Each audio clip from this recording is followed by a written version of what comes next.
FM 100.5 megahertz पर ये आकाशवाणी का देहरादून केंद्र है। श्रोताओं, एक बार फिर से आपका स्वागत है कार्यक्रम नमस्कार देहरादून में। श्रोताओं नमस्कार, मैं हूं योगंबर पोली और आकाशवाणी को 90 वर्ष हो गए हैं। 90 वर्षों का एक स्वर्णिम इतिहास रहा है। बहुत सारे श्रोता जुड़े, बहुत सारे कलाकार जुड़े और आकाशवाणी लगातार आगे बढ़ता रहा। और 90 वर्षों के इस इतिहास पे हम बातचीत कर रहे हैं आजकल श्रोताओं से। तो एक ऐसे ही श्रोता जो नियमित श्रोता हैं और जिनकी बहुत पुरानी यादें जुड़ी हुई हैं आकाशवाणी के साथ, आइए उनसे बातचीत करते हैं, उनका परिचय करवाते हैं। आज हम बातचीत कर रहे हैं, रंगकर्मी हैं, बहुत अच्छे कलाकार हैं और आकाशवाणी को लगातार सुनते रहे हैं। नितेश बुढ़ाकोटी जी हमारे साथ हैं और उनके साथ बातचीत को आगे बढ़ा रहे हैं। तो बुढ़ाकोटी जी, बहुत बहुत स्वागत है बातचीत में। और आकाशवाणी को 90 साल पूरे हुए हैं, तो आपको भी एक श्रोता के तौर पर बहुत बहुत शुभकामनाएं। जी, आपको भी बहुत बहुत बधाई। और 90 वर्ष पूर्ण होने पर समस्त जो श्रोता हैं, जो आकाशवाणी परिवार है हमारा, उन सबको मेरी बहुत बहुत बधाई और ढेर सारी शुभकामनाएं। बुढ़ाकोटी जी, आपका भी एक लगाव रहा है रेडियो से, जब छोटे से आप सुनते आए हैं, तो उसके बारे में बताएं कि कब पहली बार आपके कानों में आकाशवाणी की आवाज पहुंची और फिर कैसे आप जुड़ते चले गए आकाशवाणी के साथ। दरअसल में जब हम लोग छोटे थे उस समय तो ये टीवी वगैरह कुछ नहीं था, तो घर में एकमात्र रेडियो ही हुआ करता था। पिताजी भी उसमें बड़े, क्योंकि मेरे पिताजी आर्मी रिटायर्ड रहे थे, तो फौजियों के लिए भी कार्यक्रम आते थे उसमें, फौजियों की पसंद में, तो वो भी सुनते रहते थे। तो धीरे धीरे वही सुनते सुनते हमारी भी रुचि बढ़ती गई। और फिर उसमें जो है कई तरह के बड़े अच्छे अच्छे कार्यक्रम, पुराने गाने आते थे, कुछ नाटक वगैरह भी आते थे। उसमें कृषि जगत भी एक कार्यक्रम आता था, बड़ा प्यारा कार्यक्रम आता था वो। तो उसमें जो है बीच में वो जो है उनकी फरमाइश पूछते थे कि ये कौन सा गाना आप पसंद करेंगे। तो हम लोग कई बार गढ़वाली गाने, जैसे उस समय के प्रसिद्ध गायक चंदर सिंह राही जी, अपने एक नेगी जी थे यहाँ पर, मैं नाम भूल गया उनका, तो एक नेगी जी थे, एक शिव प्रसाद पोखरियाल जी के पुराने पुराने गाने थे। बड़ा मजा आता था सुनने में साहब, अभी भी आता है मजा। लेकिन हाँ, कहने का मतलब ये है कि मैं उस समय से जुड़ा हुआ हूँ। आनंद ही कुछ और है इसका। रेडियो का तो खैर जवाब नहीं है, आज के समय में भी रेडियो का जवाब नहीं है। और आप उन दिनों को याद कर रहे हैं कि जब बहुत सुंदर सुंदर कार्यक्रम आप सुना करते थे। अच्छा, थोड़ा सा आप बताएं कि अभिरुचि आपकी किन कार्यक्रमों को सुनने में ज़्यादा है। जी, एक तो मैं जो ये हेलो फरमाइश जो कार्यक्रम आता है, मैं वहाँ पर अक्सर जो है अपनी पसंदीदा गीतों की फरमाइश देता हूँ। जैसे पुराने, हम तो पुराने लोग हैं तो पुराने ही गाने हम लोग पसंद करते हैं।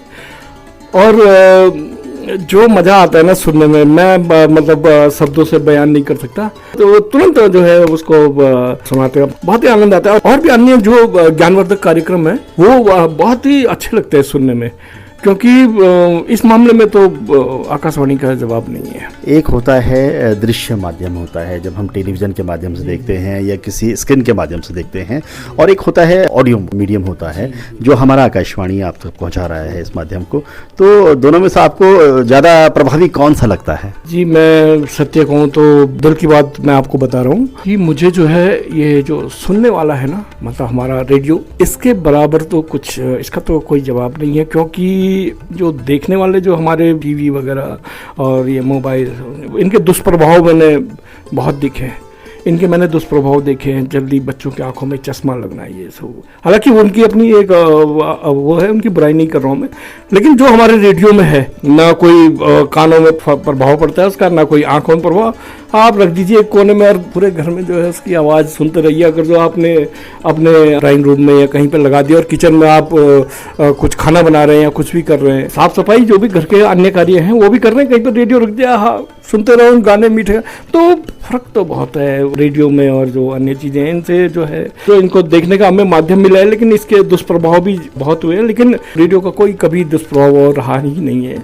हम अपने मोबाइल में भी अपना FM वगैरह लगा करके उसको कहीं पर रख करके अपना सुन सकते हैं। यानी कि आपका कहने का मतलब है कि जब हम रेडियो सुन रहे होते हैं तो अपने तमाम काम हम कर सकते हैं, बाधित नहीं होता कोई भी काम कि हमको स्क्रीन के आगे बैठ जाना है। अच्छा, बहुत सारे श्रोता सुन रहे हैं आपको, आप तो उन श्रोताओं से क्या कहना चाहेंगे? मैं यही कहना चाहूँगा सभी श्रोताओं से आपके कि भाई देखो, आपने और हमने हमेशा सुना है कि ओल्ड इज गोल्ड। पुरानी चीज़ें होती है ना, वो सोना होती है। नई चीज़ें आएंगी अभी और भी आएंगी इससे आगे। अभी तो हम मोबाइल वगैरह टीवी वगैरह से जुड़े हैं, हो सकता है आगे और भी इससे भी आधुनिक चीज़ें आए तो ये पुरानी जाएंगे। लेकिन जिस तरह से मैं आपको एक बात बताऊं, पुराने गाने कभी पुराने नहीं होते। नाम उनका पुराना जरूर है कि पुराने गाने कहते हैं हम, लेकिन वो कभी पुराने होते नहीं है। आज के युग में भी लोग उन्हें चाहे नया धुन देख करके सुन रहे हैं, चाहे कैसे भी। तो पुरानी चीज़ें कभी पुरानी नहीं होती, वो चीज़ें बहुत मधुर होती हैं, कर्णप्रिय होती हैं, शिक्षाप्रद होती हैं, तो उनको कभी नहीं भूलना चाहिए। तो हमें अपने जो है रेडियो, आकाशवाणी, इनको कभी नहीं भूलना चाहिए, इनसे जुड़ के रहना चाहिए। अच्छा ही मिलेगा, गलत कभी कुछ नहीं मिलेगा। तो सभी श्रोताओं को मेरा यही संदेश है कि आप सभी लोग आकाशवाणी से जुड़े और औरों को भी जोड़ें।